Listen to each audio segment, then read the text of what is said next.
Hi, welcome to the third video in my personal growth series that I hope will help you to become more successful in your business. As a business owner myself for many years, I understand the challenges that you face. Today, I'll be sharing with you about continuous learning. Back in the olden days, in other words, when I was a kid, you went to school, in many cases finishing at the end of the 10th grade, then you got a job, and that job was often expected to last all the way through until you retired. How rapidly the world has changed. Most people today don't just have multiple job changes, but they have multiple career changes in their lifetime. Some jobs that many people will be doing in a decade's time don't even exist today. And as for business, well, virtually every business has experienced radical changes to the products they sell and the way they operate and interact with their customers. To be successful in business, you need to abandon any concept at all that you just go to school, graduate with a nice diploma, stick it on the wall, frame it, and then your learning days are over. In fact, the more you learn, the more you earn. In this video, I'm going to look at how to find the time to learn, how to learn, and where to find sources of learning.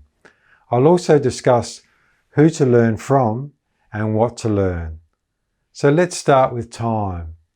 You might be thinking, but I'm too busy to learn. I'm so busy running my business, I don't have time for anything else. In his best-selling book, The 7 Habits of Highly Effective People, author Stephen Covey wrote that the 7th habit that surrounds and empowers the other 6 is to sharpen the saw.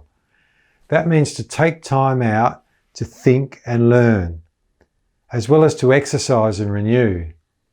The relatively small amount of time that you invest in learning will make you more effective for the entire remainder of your working life. If you make it a priority, you will make time to learn. As I'll demonstrate in a future video, you need to put the big rocks in your finite bucket or jar of time first. We all waste a lot of time. If you watch TV, then you have time to learn. If you have a commute to work or travel between jobs, then you have time to listen to a podcast or audiobook. Now I'd like to share with you about mentors. One of the best ways to learn is to find someone, often older than yourself, who has already achieved what you're aiming to do. Perhaps not in the exact field, but possibly in a related industry.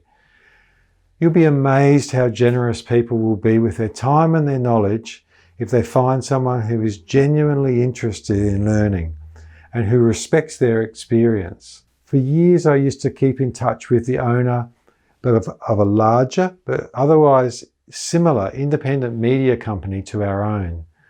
I'd travel interstate to meet this man, sometimes over lunch, or at other times I'd just call up and we'd talk over the phone. We'd compare notes about a whole range of key issues and challenges and changing trends in our industry.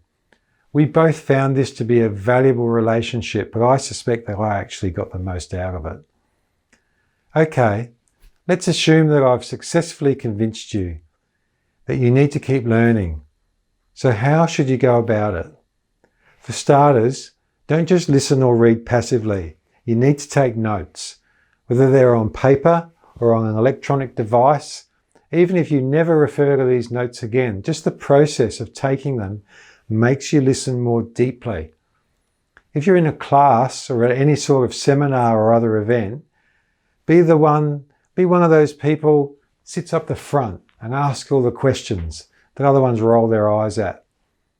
Break things down into bite-sized chunks too. Many business books and teachings are too information dense to read from cover to cover in one sitting.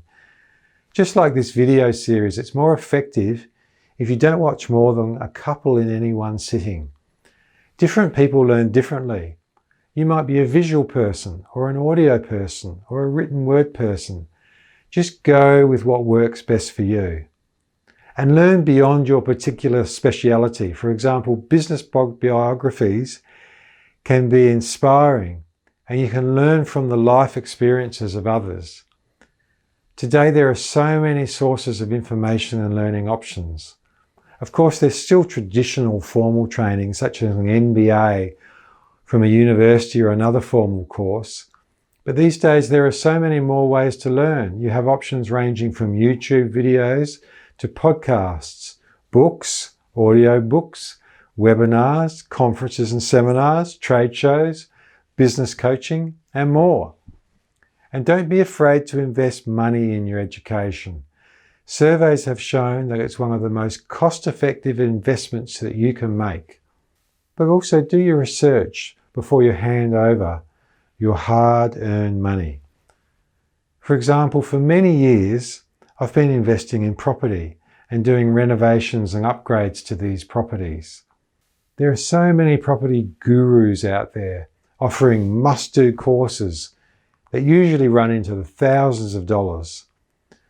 I went to the free seminars for just about all of them before selecting the one that I thought was best for me. Then I invested a significant amount of money, not to mention many hours of my time over a solid couple of years of after-hours training. But I'm confident that was a wise investment. It's already paid off itself many times over and will continue to do so many times more, provided I don't drop dead anytime soon, of course, and that I keep investing. I hope you can now understand why it's important to have a mindset of curiosity and continuous learning. If you look at successful business people, you'll find these to be common traits. In the next video in this series, I'm going to reveal some key differences between successful business owners and unsuccessful ones. If you'd like to get my future video series as soon as they're posted, then please subscribe to my series. If you've benefited from this video, then please write a review and like this video on the screen below. And please contact me if you'd like a free one-on-one, 1 hour business coaching session. I believe that with passion, consistent effort and wise advice, you can succeed in your business. I wish you all the best and I'll see you next time.